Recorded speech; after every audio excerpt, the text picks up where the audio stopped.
Showing sympathy is one of the deceptive maneuvers of a criminal. Not everyone uses it, but in practice, it often happens. A person crying about the fate of a victim turns out to be the same killer who cold-bloodedly ended her life. Barbara Rocki was born in 1953 in California, USA, and became the second child of her parents.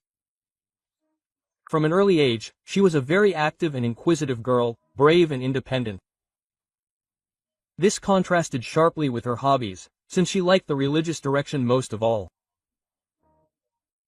Throughout her childhood, Barbara and her family were regular parishioners of the church that the entire community where she grew up attended. However, she also had a desire to experiment, which formed a somewhat unorthodox view of faith. Barbara was very sweet, creative and theatrical. At least, this is how her family described her, in particular her sister, with whom she developed a very close relationship. Interest in higher matters carried over into adulthood. After graduating from high school, the girl decided to continue her education in her favorite direction. During this period, she was especially interested in the Mormon faith. When choosing an educational institution for further academic success, Barbara paid attention to the university located in Provence, Utah, USA. Brigham Young University. The girl's initiative was positively received by her relatives. Barbara's mother and father supported her, so she ended up here in January 1974. The parents of the 21-year-old girl were very happy that Barbara got into this educational institution. They believed that here she would be able to get not only a decent education, but also find reliable friends who would understand her. However, the California-born student with her free spirit had a hard time fitting into the surrounding atmosphere. She became neighbors with 7 young men and often told her family that she could not make friends with them. Barbara described them as a much more conservative group, whom she could not find a way to approach. In turn, they criticized the girl for her unconventional view of religion, which did not resemble their usual vision. Some of these neighbors complained about the girl several times, suspecting that she was engaged in witchcraft. Barbara herself described her behavior as being versatile and, given the direction of her studies, considering various movements and denominations. Barbara's relatives knew what was being discussed. She always had a broad outlook on the world, including religiosity. Members of the Rocki family did not take such accusations seriously, ignoring the very idea that their daughter could be engaged in black magic. They all hoped that over time the problems would resolve themselves. The daughter will establish contact with other students and find true friends. March 11, 1974 was an ordinary day in the city. A utility worker was driving to a site to perform a scheduled job through Big Cottonwood Canyon. The man did not expect that today would go completely according to plan. Approaching a large building that he was supposed to service, a random witness noticed something suspicious off to the side of the road. He decided to check what it was, and when he got out of the car, he came across the girl's body. It was obvious that she had been shot. She received several gunshot wounds to the back. The worried man immediately contacted law enforcement. When the police arrived at the crime scene, they noticed several disturbing moments. It seemed that the girl had been raped. This was indicated by the specific position of the body, as well as the pulled-down clothes. All things were removed and folded next to her above her head. According to experienced criminologists, the deceased was lying as if she was experiencing pain before death. She received 5 gunshot wounds to the back, which looked like a targeted execution of the victim. They managed to find documents from the university on her, according to which the deceased was 21-year-old Barbara Rocki. Detectives first contacted Brigham Young University to find out the details of the last days of the student's life. They immediately learned that she had a conflict with her roommates. This automatically gave law enforcement agencies 7 suspects at once. However, they were also some of the most valuable sources of information. The young men said that Barbara had a firearm. She carried a revolver of caliber. Because of this, suspicions arose that the deceased could have carried a gun before her death for a reason. Perhaps the girl had an ill-wisher who threatened her, and she feared for her life. Many witnesses confirmed that the victim had disagreements with the neighbors with whom the girl lived. All these young men were carefully checked, but they did not look suspicious. At least none of them had a criminal past and were not prone to violence, at least before the tragedy with Barbara. Meanwhile, the girl's body ended up on the medical examiner's table. During the autopsy, he confirmed that the victim had received multiple wounds to the back, and one of the bullets went through the arm. This injury looked defensive. It was believed that the attack was sexually motivated. A substance resembling male biological fluid was found under the student's body. But at that time, DNA testing had not even been heard of. The technology did not allow for a DNA profile, especially considering how heavily contaminated the sample was. It was mixed with soil. In this form, it was sent to the archive. According to the conclusion, the girl's death was considered murder. When the Rocki family was notified of what had happened, everyone was shocked, since Barbara, despite all her categoricalness and somewhat radical views on religion and life, did not deserve anything like this. She always avoided bad company, did not enter into conflicts with anyone, although she was quite determined about her views, and this could offend someone.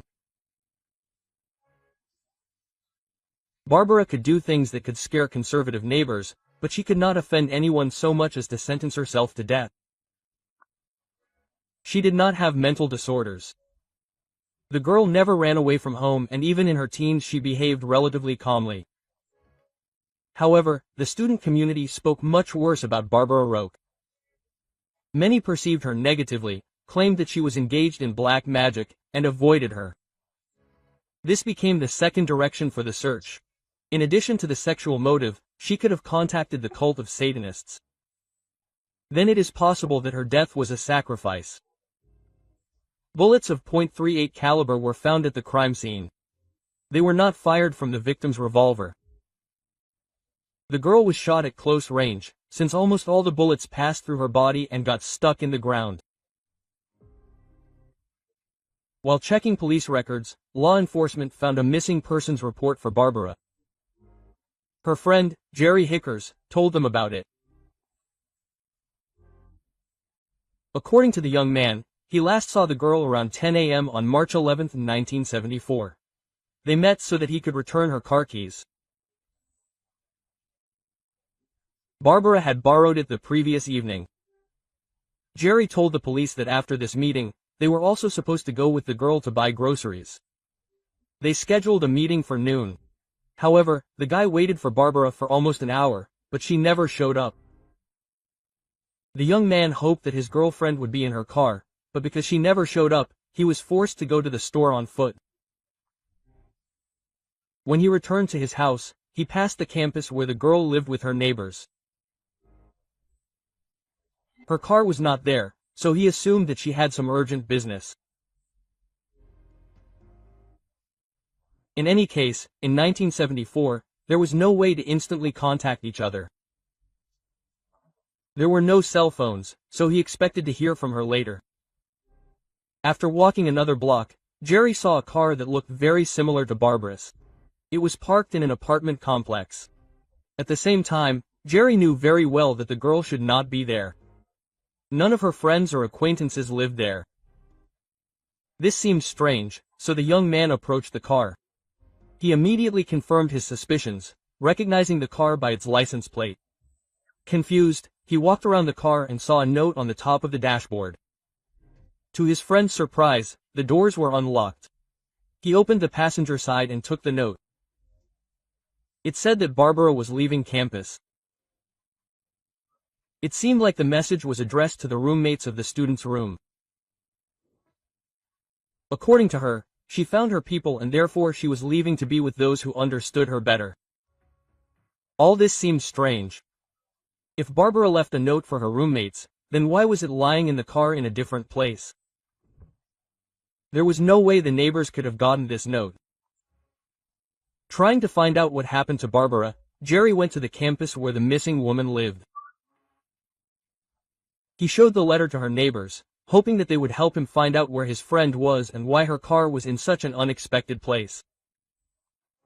But no one knew anything about it. Everyone had also seen the note for the first time. At this point, the guy began to have disturbing doubts that this letter was actually a veiled suicide note, so he took it and went to the police station. There, Jerry told the story of his girlfriend in detail and that she had disappeared at least a couple of hours ago. His statement was not paid much attention, since we were talking about a student who was old enough and could do whatever she wanted without reporting to anyone. The police said that they would deal with Barbara's disappearance a little later. At least a day had to pass for this.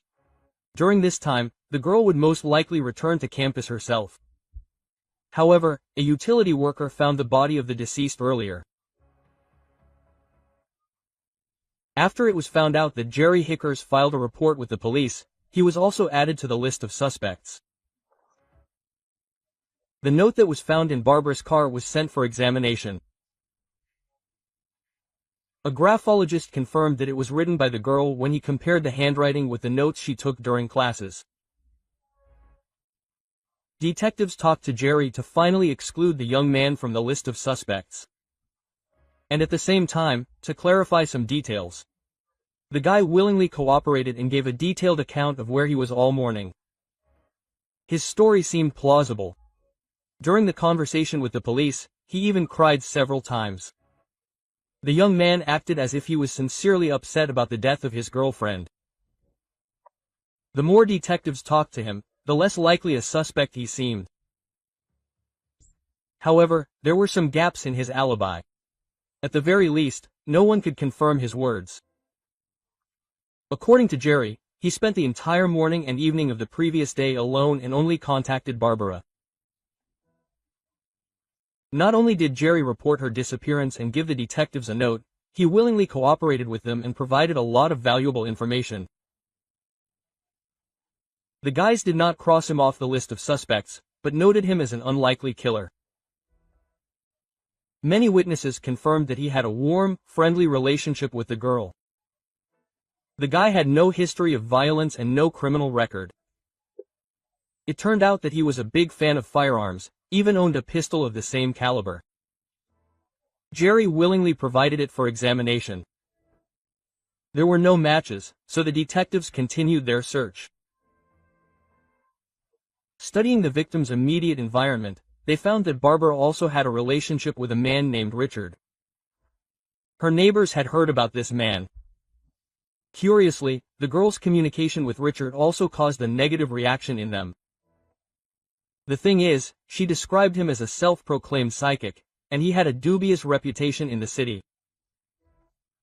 Some called him very gifted with extraordinary abilities. Others considered him a charlatan with problems in his head. The roommates were sure that the couple had an affair.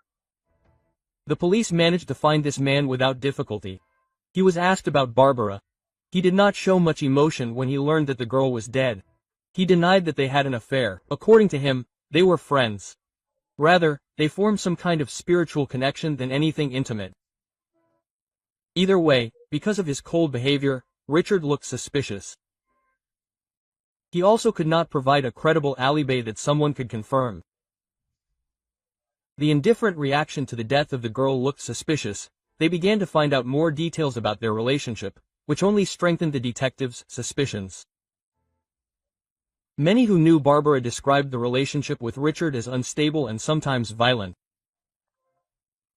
The girl repeatedly told her neighbors with whom she lived about him. All the young people heard the story that one day he attacked her with a dagger and threatened to stab her. When they found out that Barbara had a psychotherapist whom she visited regularly, the detectives also talked to him. He had heard about Richard many times, almost always in a negative context. According to the psychotherapist, Barbara described him as a sorcerer who worshipped the devil. There was other frightening, but circumstantial evidence against this man. Detectives found out that he lived in a house near the canyon where the girl's body was found. In addition, he had a .38 revolver, the same one that was used to shoot the student. Having found out new information, most of which Richard did not voice to the investigation, they decided to meet with him again. He did not deny that he owned a gun, even agreed to hand it over to the police for a ballistic examination, albeit reluctantly. Investigators were sure that the bullets were fired from it, but the test did not confirm this. However, there was a possibility that Richard had another weapon of the same caliber, which he simply got rid of. After the massacre of the victim, he was brought in for questioning many times. The self-proclaimed psychic became the most suitable suspect from the list. By the time they found out about him, the police no longer suspected Barbara's neighbors, since they were able to provide everything to Alba. Their words were the most convincing in comparison with Jerry and Richard. Unfortunately, all this did not allow them to move forward a single step. All tests refuted the investigators' assumptions. The technology of that time did not allow a full assessment of the biological fluids of the alleged killer, found under the victim's body. The news of Barbara Roque's death caused a wide public outcry. It was reinforced by her family, who actively tried to assist the investigation, disseminating information about the girl herself and some details of her death. All this attracted a lot of public attention, including journalists. This provoked the emergence of even more rumors. The local community was divided in its opinion. Many believed that Barbara was sacrificed. There were versions with a failed relationship, as well as a chance meeting with a maniac. Despite all the efforts, it was never possible to find out who killed the girl. The investigation stalled. In the following years, they returned to it several times. Thus, a suspicion arose that Barbara could have become a victim of the famous serial killer Ted Bundy. Outwardly, she looked like his favorite type, and a check of the time showed that around the time of the girl's murder, he was hunting for college girls in the Utah area. However, it did not take long to exclude Ted from the list of suspects. As it turned out, on the day of Barbara's death, the maniac was in Washington and committed another murder here, connected with a student. The case of Barbara's murder once again ended up in the archive of unsolved crimes, but this did not suit the girl's family. They repeatedly approached law enforcement agencies to try to reopen the investigation.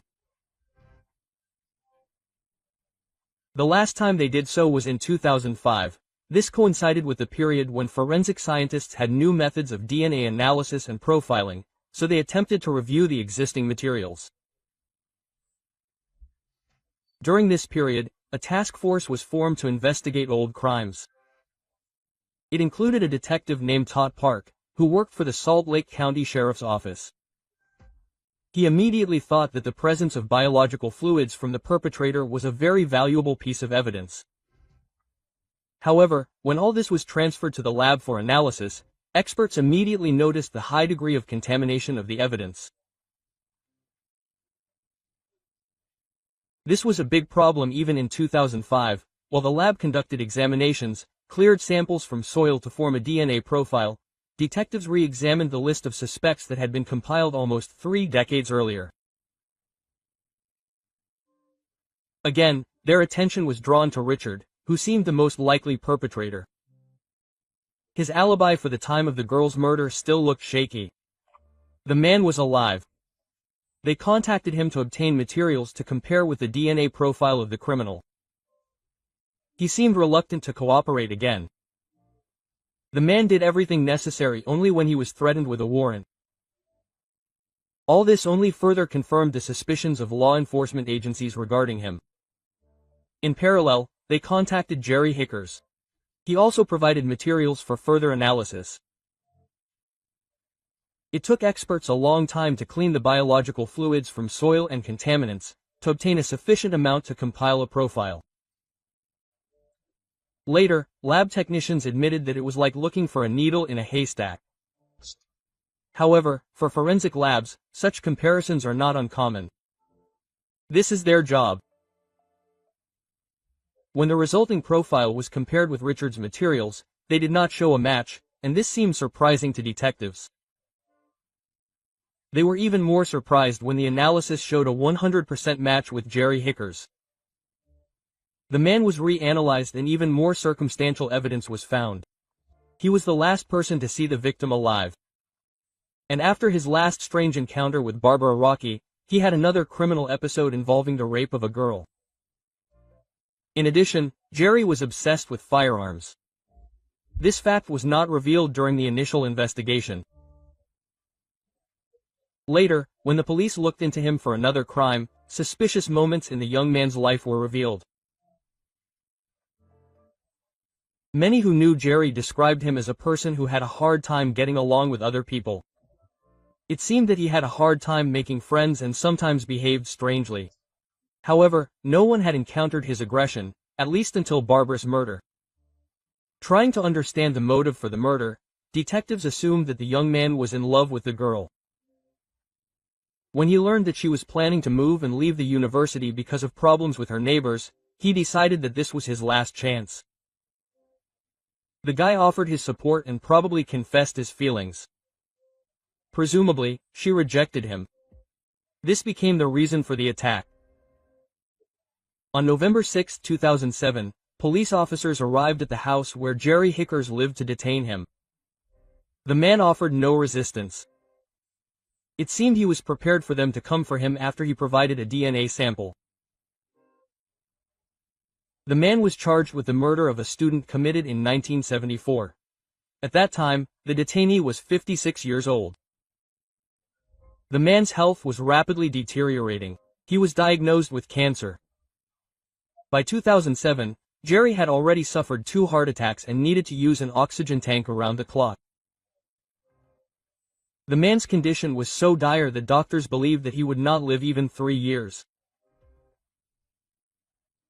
When Jerry was told that law enforcement agencies had irrefutable evidence of his involvement in the rape and murder of Barbara, he did not deny it and agreed.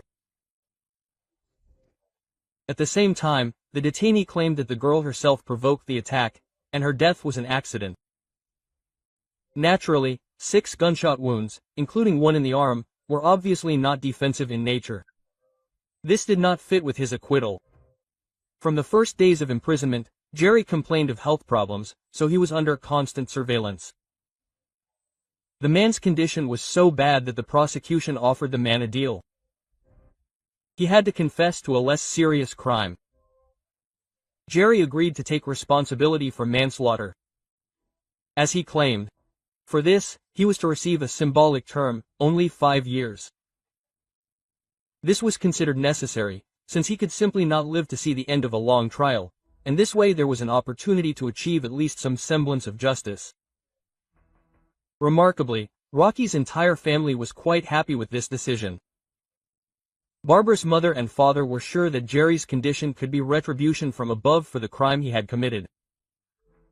The main thing for them was the culprit. For more than 30 years, they waited for the truth.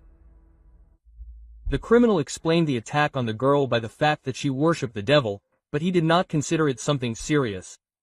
They were friends and communicated regularly.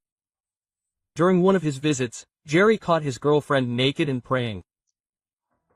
He did not quite understand what was happening, touched the girl, but in response she fell into some kind of psychosis, pulled out her gun, and a fight began between them.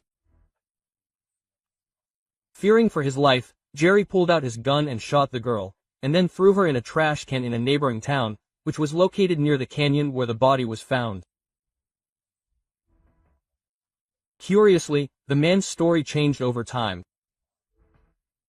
He periodically added new details, attributed it to age and memory problems. The prosecution did not believe this testimony. According to the prosecutor, Jerry raped Barbara, and this act did not figure in his testimony. Jerry refused to admit this, despite the fact that he was already suspected of numerous episodes related to rapes in Provence and another in a city in Washington state, where he lived for a short time. While awaiting the hearing, the man was under constant medical supervision. The trial took place in early October 2009. It was abbreviated, but Barbara Rocki's family was still present. At the hearing, the criminal said that he suffered from acute lymphoma. According to him, This disease arose as a result of working on a nuclear submarine.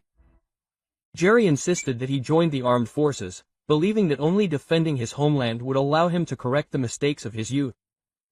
This is how he called barbarous murder. At the hearing, Jerry also mentioned worshipping the devil, but now added that he shot the girl after she rejected his advances. Barbara's sister believed that this version was also an attempt to evade the whole truth. And in fact, he was a much more cruel and heartless person. They were sure that the story with the naked prayer did not correspond to reality. It was the killer who staged the whole thing.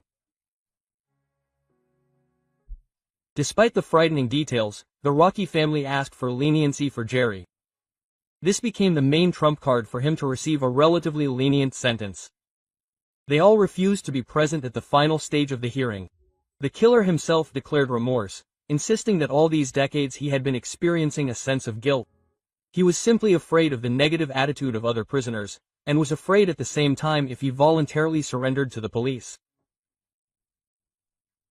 When the defendant was asked about his passion for firearms, which some witnesses described as a morbid craving, he said that for him it was something like a hobby. He loved pistols, revolvers, and often taught girls to shoot. In adulthood, the man worked as a firearms instructor in Washington, which became a dream come true for him. At the hearing, Jerry said that he hoped to return to this place after driving. During the sentencing, the defendant apologized to Barbara's family again. He did this more than once after being caught by law enforcement, including writing letters while waiting for the hearing.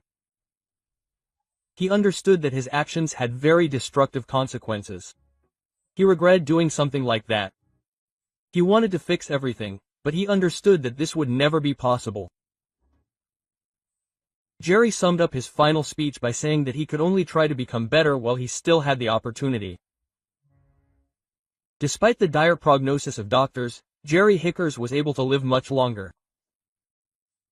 The killer was released on October 30, 2012. He died only in 2014 due to his illness.